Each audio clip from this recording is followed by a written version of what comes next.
Pessoal, sejam muito bem-vindos ao canal Sobrevivência em Livros. Meu nome é Renato Garcia, sou formado em Letras pela UFRJ. Tem mais ou menos 20 anos que sou professor de português, principalmente de literatura. Já trabalhei em faculdades e escolas públicas e particulares, em Juiz de Fora, no Rio de Janeiro, em Teresópolis. Hoje sou efetivo do quadro de professores estaduais de Minas Gerais. Esse nosso canal não é somente voltado para professores e pedagogos, mas para alunos, pais e principalmente daqueles que gostam de literatura, porque é uma prática que não existe no nosso país, uma prática muito pequena no nosso país. Eu sempre gostei muito de ler. Me lembro que minha mãe comprava livros para mim desde que eu era muito criança. Então foi ela que plantou essa semente da literatura e hoje eu fiz florescer. Foi assim que nasceu em mim o amor aos livros. Quando eu comecei a dar aula há um tempo atrás, em 2005, eu vi que muitos alunos não tinham o hábito da leitura. Então comecei a pensar numa forma, o que eu poderia fazer para que eles gostassem de ler também. E aqueles que gostavam de ler, dentro desse universo, eles não sabiam como chegar até uma forma de comprar livros. Por mais que pareça estranho, em cidades do interior de Minas Gerais, cuja população gira em torno de 1.000 habitantes, 2.000, 5.000, 6.000, 7.000 habitantes, o acesso aos livros é muito difícil. Principalmente quando não tem uma livraria na cidade e que eles têm que se locomover a uma cidade maior e comprar esses livros. Lá por volta de 2005, depois de tanto tentar fazer com que os alunos se interessassem pelas aulas de literatura, eu tive que inventar um jeito, que era um jeito simples, e que se tornou muito valioso para mim, e principalmente para os alunos. Comecei a fazer simplesmente aulas em círculos, e ali nós debatíamos o que ficou combinado na aula anterior de ser lido e ser debatido. Assim, eles tiveram voz. Eles foram os protagonistas das aulas. Muitos alunos começaram a se interessar por essas aulas que eles chamavam, entre eles, de aulas diferentes. Nesses debates, eu ouvi muitas histórias tristes, como de um aluno angolano que tinha vindo para o Brasil e fugido da guerra. Somente ele, a mãe e os irmãos, mais novos ou mais velhos, que vieram. Mas o irmão mais velho ou o pai, eu já não me lembro muito bem, tinham permanecido naquele país. E naquela época ele não sabia se estavam vivos, não é? Outras histórias pessoais foram contadas por vários alunos em várias escolas diferentes, em várias cidades. Porém, todas elas muito parecidas. Todas revelavam um drama pessoal, uma exclusão, uma dificuldade de inserção dentro da sociedade. Então, eu comecei a perceber que era urgente fazer a inclusão por meio da prática de leitura. Nós sabemos que existem várias formas de fazer a inclusão social. Porém, a prática de leitura também é importante para essa inclusão social. É preciso dar voz para os alunos. É preciso incentivá-los a ler e a escrever. Como eu posso cobrar alguém escrever uma redação, por exemplo, se ele não sabe ler?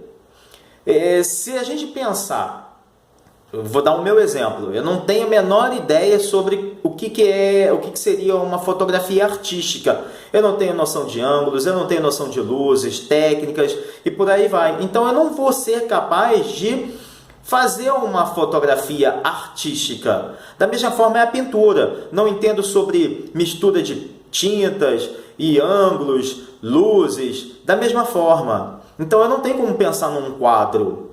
Escrever e ler estão muito juntos. Eles estão ligados um com o outro. Se eu não leio, eu não escrevo. Se eu não escrevo, eu não leio. E também tem a ver com a aquisição de idioma. Se eu não leio, se eu não falo, se eu não leio, eu não vou ter como falar um outro idioma. Eu posso até adquirir esse idioma, mas vai ser muito mais difícil para mim, porque simplesmente eu não tenho o hábito da leitura. Se eu não tenho o hábito da leitura em português, dificilmente eu vou ter em outro idioma, num idioma estrangeiro, né? Tem muitas formas de fazer inclusão social. Como eu disse, a prática de leitura é apenas uma delas. Além da inclusão social, com a leitura a gente pode estimular o senso crítico dos alunos, provocar o respeito às diferenças, a empatia, aumentar a autoestima daquele aluno que vive na periferia, principalmente quando o aluno sair da escola e tiver que passar por uma entrevista de emprego. Ele vai se sentir muito mais seguro, muito mais confiante naquele momento tão complicado.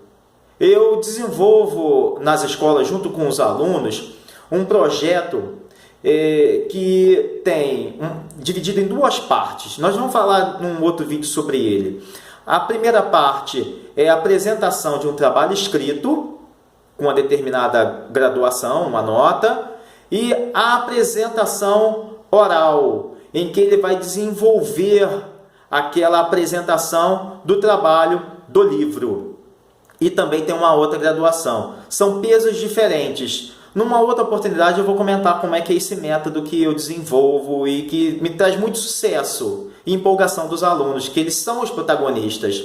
Esse projeto se chama Sobrevivência em Livros para a Construção do Diálogo, Inclusão Social, Democracia Educativa e Igualdade Cidadã de Alunos da Rede Pública através de práticas ativas de leitura em sala de aula.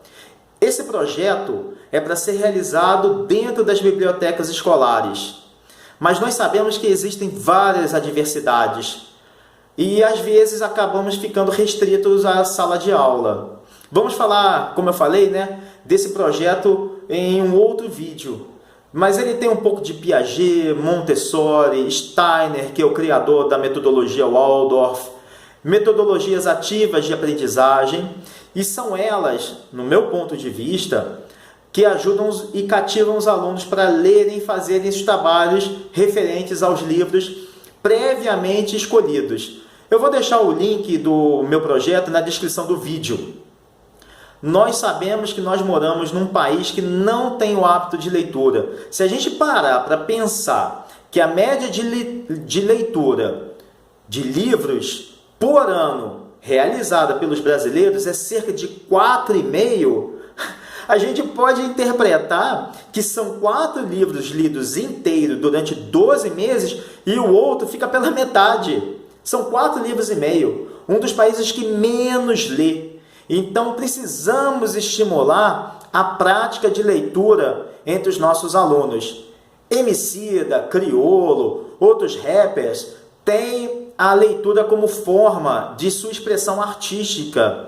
E nós podemos utilizar as obras desses poetas em sala de aula, porque a origem desses artistas é a mesma origem dos nossos alunos da periferia, dos nossos alunos de uma comunidade carente. Então, todo o universo deles está conectado. Os alunos precisam saber disso. A gente se influencia em quem a gente gosta. Repare, já que a gente está falando de música, reparem como a música brasileira está pobre, está sem ideias. Ninguém lê, ninguém tem criatividade. O crítico musical, eu acho que vocês conhecem, o Regis Tadeu, diz que a música reflete a cultura de um país. Se no país ninguém lê, a música não pode ser de qualidade. Então eu queria terminar essa conversa com vocês apresentando um livro do escritor cearense, o Braulio Bessa. Vocês devem conhecê-lo, não? O Braulio Bessa está sempre no programa da Fátima Bernardes, apresentando os seus poemas. Este é o livro do Braulio Bessa, Um Carinho na Alma. Eu vou ler uma passagem do livro aqui, chamada Fonte de Educação. Até quando o Brasil vai suportar ver seu povo carente de saber? Tanta gente sem ler, sem escrever, sem escola decente para estudar, pois até a merenda escolar alimenta a tal corrupção. Num lugar em que tudo dá no chão, na escola deveria ter fartura. Um país desnutrido de leitura só se salva comendo educação. Se o Brasil começasse a dar valor a quem nunca se sentiu valorizado, invertendo o que ganha um deputado pela esmola que ganha um professor. Pode até me chamar de sonhador por sonhar que um dia essa nação passará por uma transformação e os livros serão nossa cura. Um país desnutrido de leitura só se salva comendo educação. Sobra tanta coragem para lutar. O que falta é oportunidade. Sobra o sonho de entrar na faculdade, pela falta do dinheiro para pagar. Falta tudo para quem vê tudo faltar. Sobra tudo para quem tem tudo na mão. Só não falta em tempo de eleição blá blá blá, lenga lenga e muita jura. Um país desnutrido de leitura só se salva comendo educação. A caneta é capaz de transformar e mudar o destino de um povo. Quem viveu só comendo o puro ovo pode um dia provar do caviar. Já vi gente que, por ter como estudar, se mudou do barracão para a mansão. Batalhando com total dedicação, conseguiu ter a vida menos dura. Um país desnutrido de leitura só se salva comendo educação.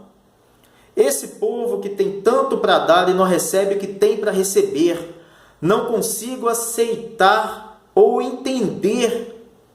Ninguém venha querer me explicar. Eu não posso nem vou me conformar com a cruz que carrega o cidadão, pelo peso dessa desinformação, castigado pela falta de cultura. Um país desnutrido de leitura só se salva comendo educação. A nação que investe em sua gente nunca tem desperdício ou prejuízo. Observo atento e analiso. Só se muda agindo diferente. O poder de um povo está na mente. É a chave que abre essa prisão.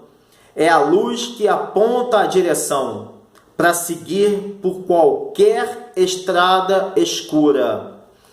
Um país desnutrido de leitura só se salva comendo educação. Braulio Bessa, ele tem um Instagram, #umcarinho na alma. Vou deixar o link do livro dele na descrição deste vídeo.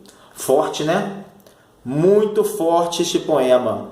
Muito forte este poema do nosso querido poeta cearense, que também veio de origem humilde, veio de periferia, veio da roça, não de periferia, mas veio da roça e se fez sozinho, se fez desde novo, quando lhe caiu um livro nas mãos. Então, fica aqui a dica para vocês, ok? E vocês, falem pra gente, vocês gostam de ler? O que você lê? Escreva os seus comentários, fale aqui pra gente da sua experiência de leitura, seja se você for professor em sua sala de aula, se você for aluno ou simplesmente gostar de ler em sua família, em sua vida. Deixe o seu like maneiro, aperte o sininho para receber as notificações. Compartilhe o nosso canal Sobrevivência em Livros. Compartilhe com os seus amigos, com seus professores, em grupos de WhatsApp e em outras mídias sociais. Lembre-se, não são somente as mídias que são sociais. São sociais também as inclusões sociais. As inclusões são sociais. Lembre-se disso. Compartilhe o nosso vídeo. Compartilhe a prática da leitura. Ler é liberdade. Literatura é liberdade. Um abraço. Até o próximo vídeo.